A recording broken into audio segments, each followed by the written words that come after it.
Isang magandang Sabado po sa ating lahat at ako po ay nagpapasalamat sa ating Panginoon at nagising po tayong muli sa isang umagang puno ng pag-asa.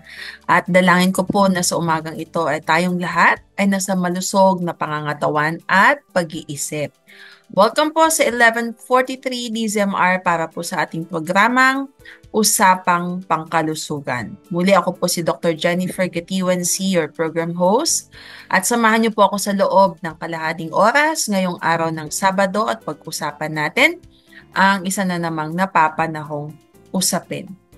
Itong linggong po to ay tinatawag po nating World Antimicrobial Resistance Awareness Week or for short, AMR.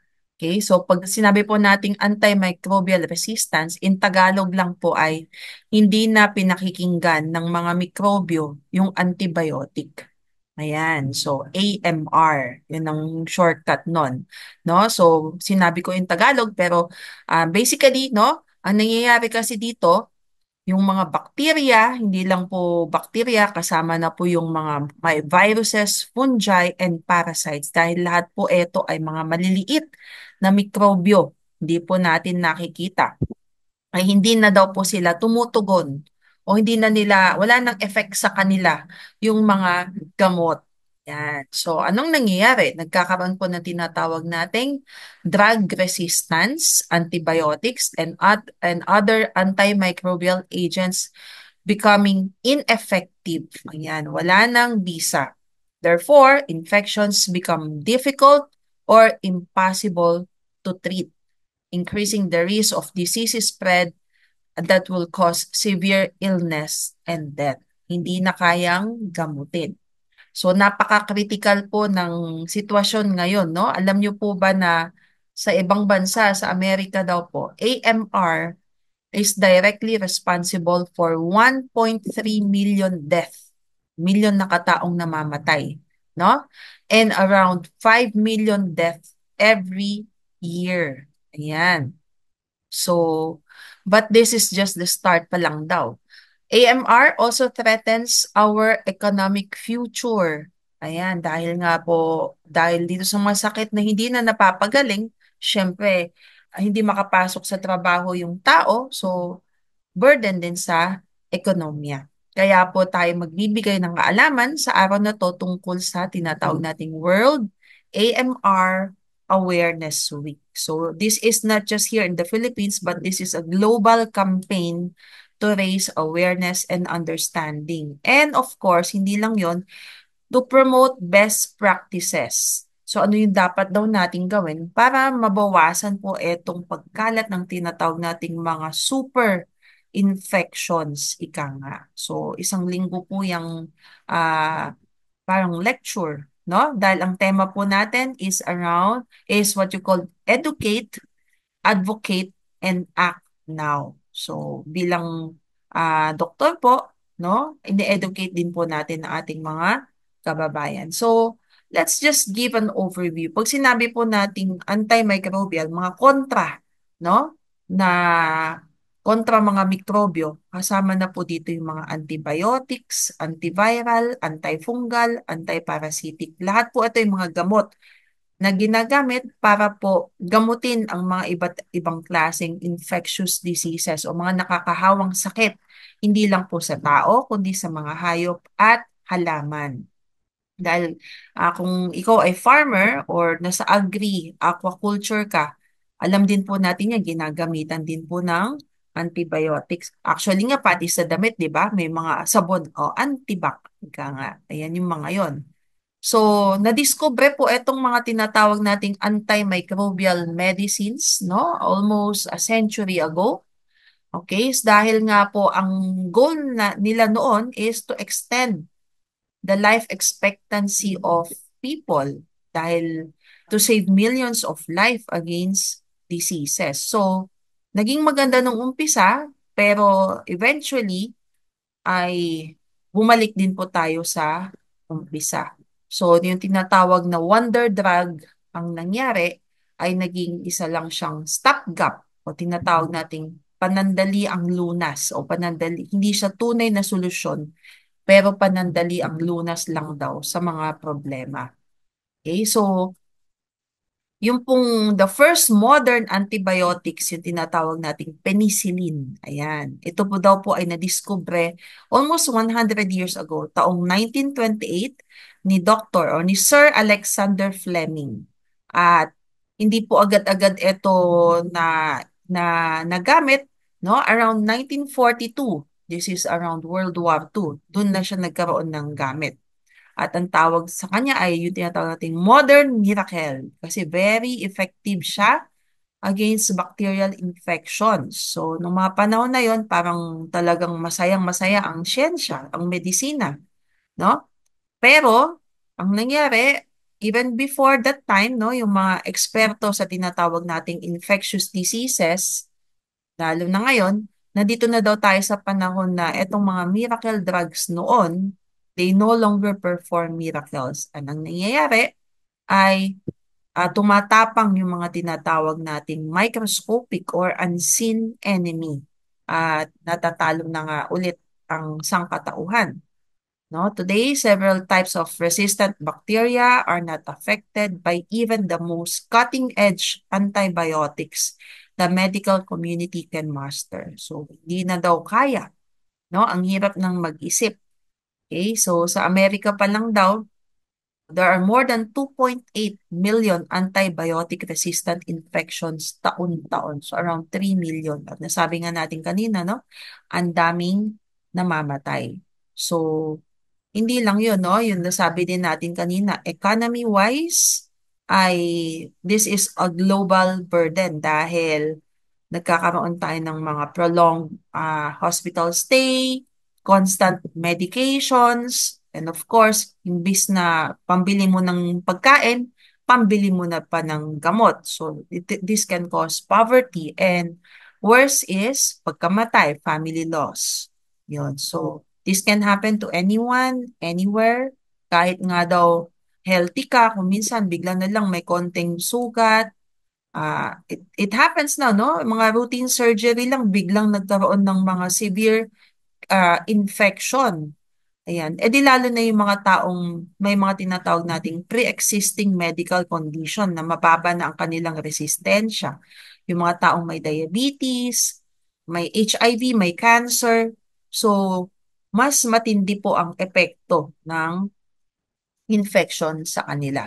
So yung nakaimbento nga nito, si Sir Alexander Fleming, no, nung naimbento niya no to, sabi niya, alam daw niya na penicillin was not a cure-all that would thrust mankind into a disease-free era. So ibig sabihin, hindi daw to miracle drug na kung saan ay hindi na magkakaroon ng sakit ang buong mundo. No, ang speculation niya, ang hula-hula niya noon is the greatest possibility of evil in self-medication. So there's yung ang mangyayari daw, magse-self-medicate ang mga tao, no, ng kanya-kanya nilang sariling style or technique. So instead of clearing up the infection, no, ang nangyayari yung mga mikrobyo ay natututo daw silang labanan. Ayan, example dito sa atin. Ato, growing up po, nakita ko sa in general, no, yung mga nagmamanicure, pedicure, nasugat ng konti, meron silang baong capsule ng mga antibiotics, bubudburan nila yung sugat.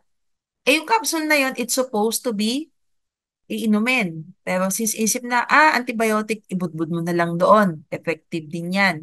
O, di mali na. 'Di ba?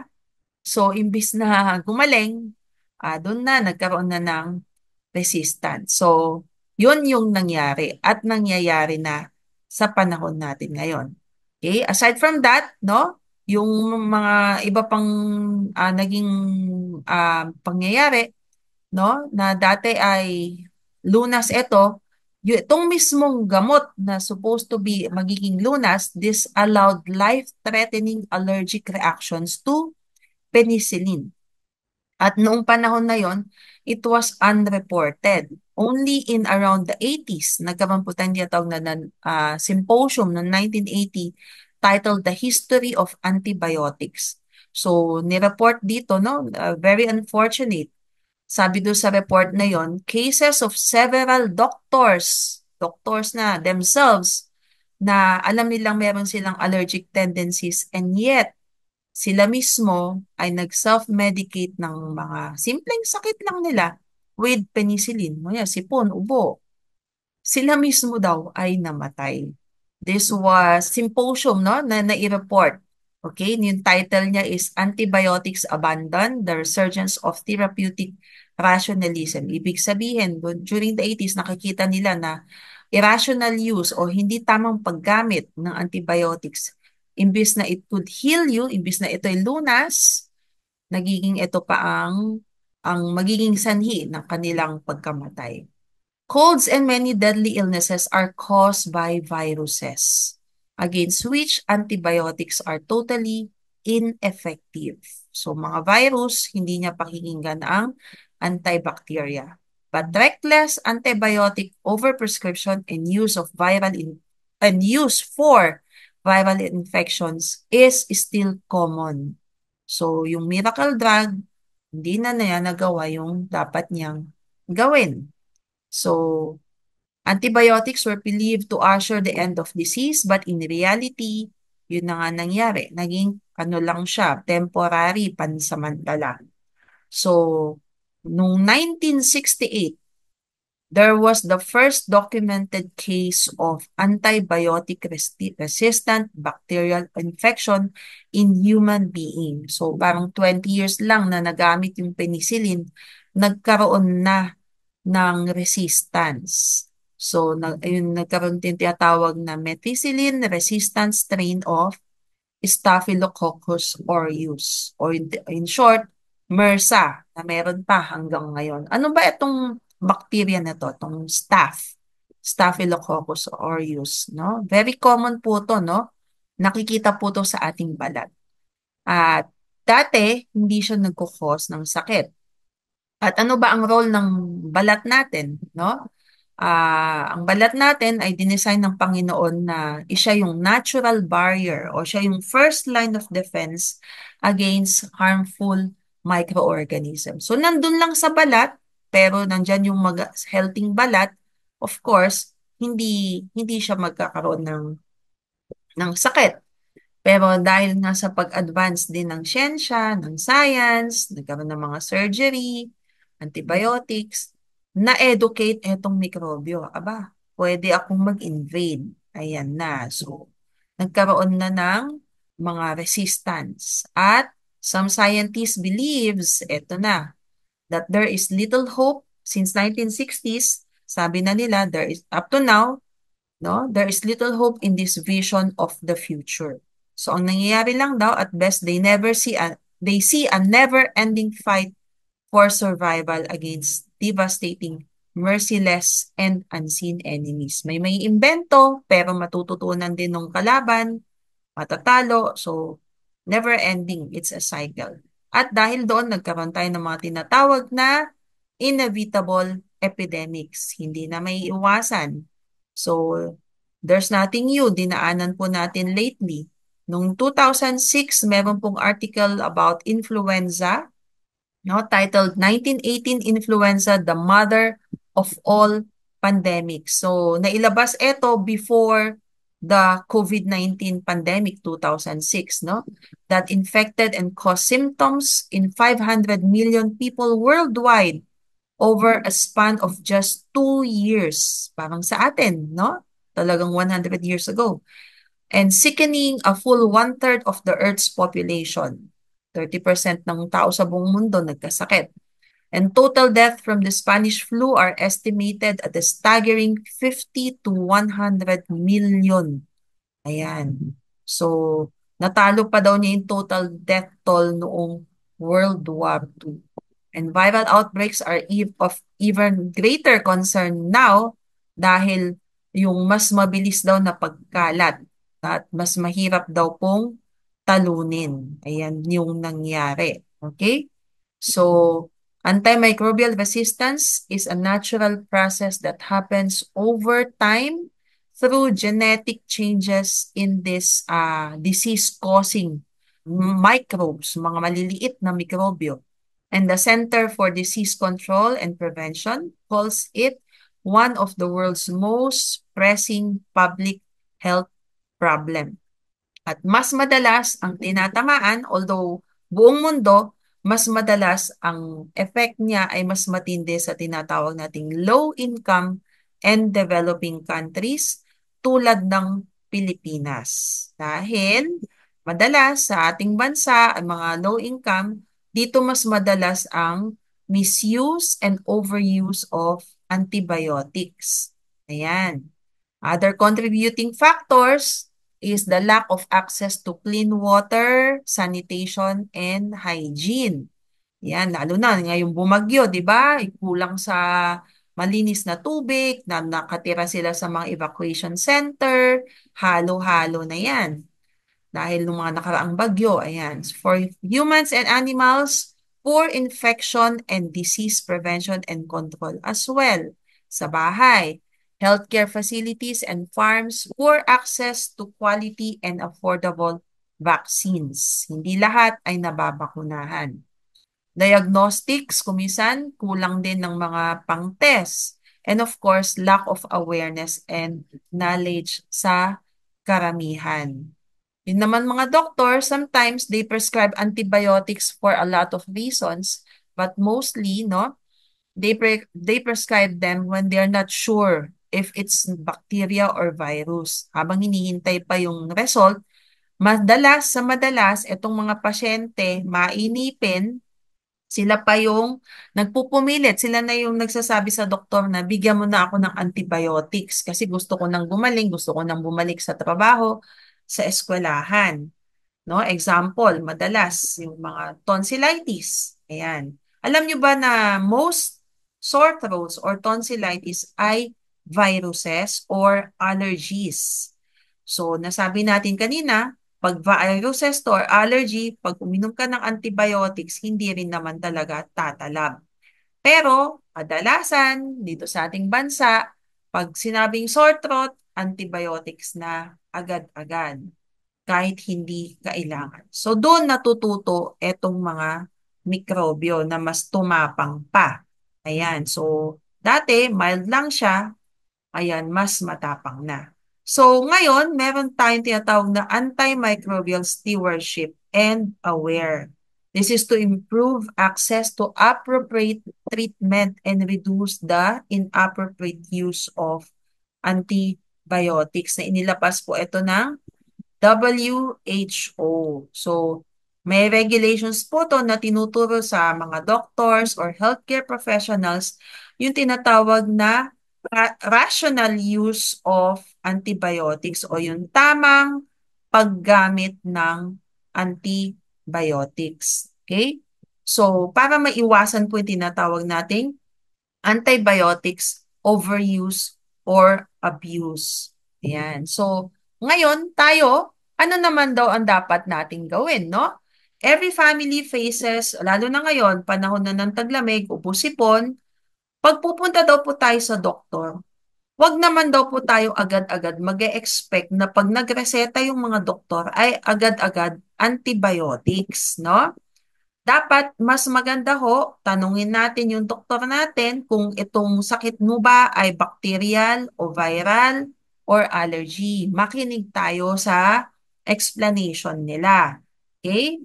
At kung alam mo namang mild lang, konting sipon, konting ubo dahil pag change of weather, let those mild illnesses run their course. This will help prevent germs from becoming antibiotic resistant. Okay? Kapag ikaw naman ay niresetahan ng antibiotics, no, this should be taken for the full amount of time prescribed by the doctor. Kadalasan gumagaling ka na after 2 to 3 days kasi effective nga. Pero pag sinabi niyang inumin mo to ng isang linggo, huwag mong ititigil. Tapusin mo siya ng isang linggo. O kung minsan naman, feeling mo okay na pero naninigurado ka, sabi sa'yo isang linggo lang. Huwag mo naman lalampasan pa kasi mali din po yun. Okay?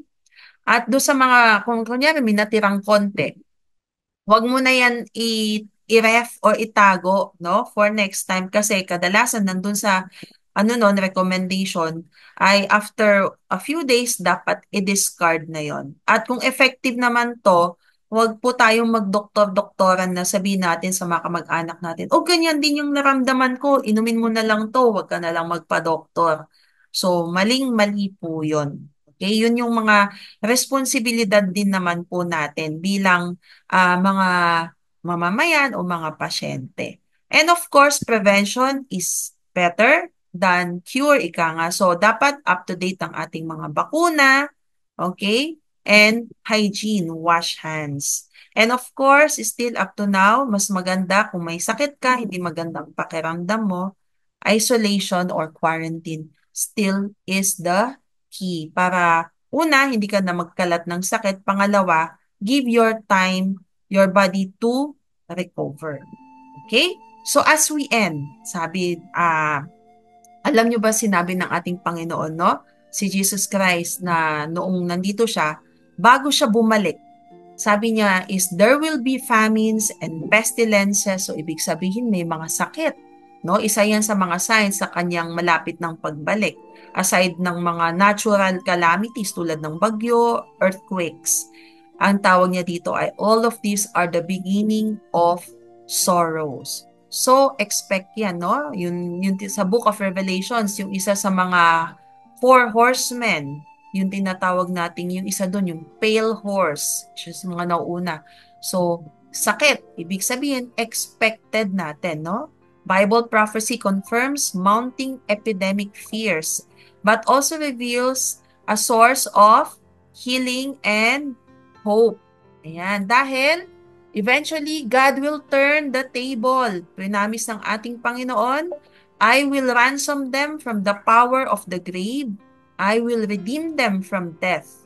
O death, I will be your place. O grave, I will be your destruction. So Jesus Christ himself, no, siyang nagsabi nito, no, ang ating Panginoon, at ginawa na niya ito when Jesus Christ died in order to overcome death when he resurrected 3 days after.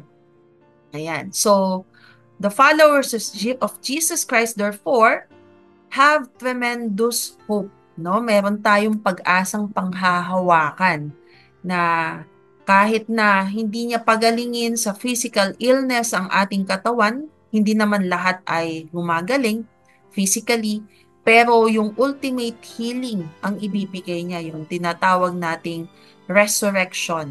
Okay? So, ito ang plano, ang ultimate plan ng Panginoon is for all mankind to be technically disease-free, not just physically but more so spiritually, yung sinasabi niyang eternal life. Yan. So God has a plan for all mankind that is contrary to the Center for Disease Control experts said na very bleak ang kanilang prediction na endless cycle daw yung labanan sa sakit at sa pag-discover ng lunas. No, 2,000 years ago, ibinigay na ng Panginoon yung lunas sa pamamagitan ng bugtong niyang anak na si Jesus Christ. So, thankfully, the Bible describes a future when our all-powerful God will take control and put an end to human suffering. So, as humanity finally learns to obey our God, our Creator God, no, susunod tayo sa mga utos niya, alagaan natin ang ating katawan, alagaan natin ang ating kapaligiran, God will eventually eradicate disease. Babaguhin niya lahat to, fulfilling in even greater measure the words spoken before, no? Sabi ng Panginoon, if we diligently heed His voice, the Lord our God, and do what is right in His sight, etong pangako niya, I will put none of the diseases on you, for I am the Lord who heals you. He is our Jehovah Rapha. Ayan. So, pagdating ng panahon, sabi sa Revelations, there shall be no more death, nor sorrow, nor crying. So, yung ating kalaban, the microscopic enemy, itong mga antibiotic-resistant bacterial infection, is just one of the many agents of our great enemy, which is death. So, the last enemy to be destroyed is death itself. So, the wonderful future will no need anymore with any antibiotics, yun daw po yung tinatawag na totoong post-antibiotic era. Ito yung panahon na wala nang kinakatakutan, wala nang sakit, wala nang mamamatay. At darating na po yun, no? Let's just hold on to that hope that Jesus will turn everything new again. Okay, so that's it po for today sa ating programang Usapang Pangkalusugan. Nawa sa sandaling panahon po ay may naibigay po tayong linaw at mahalagang impormasyon tungkol sa ating paksa sa araw na to. So, ang dalangin ko po ay mamuhay tayo ng malusog sa ating katawan at sa ating kaisipan. So, abangan niyo po muli ako sa susunod na Sabado para po sa ating programang Usapang Pangkalusugan. Dito lamang po sa 1143 DZMR, a proud member of KBP. Ating tandaan, ang ating kalusugan ay kayamanang di mapapantayan. Happy weekend po sa ating lahat!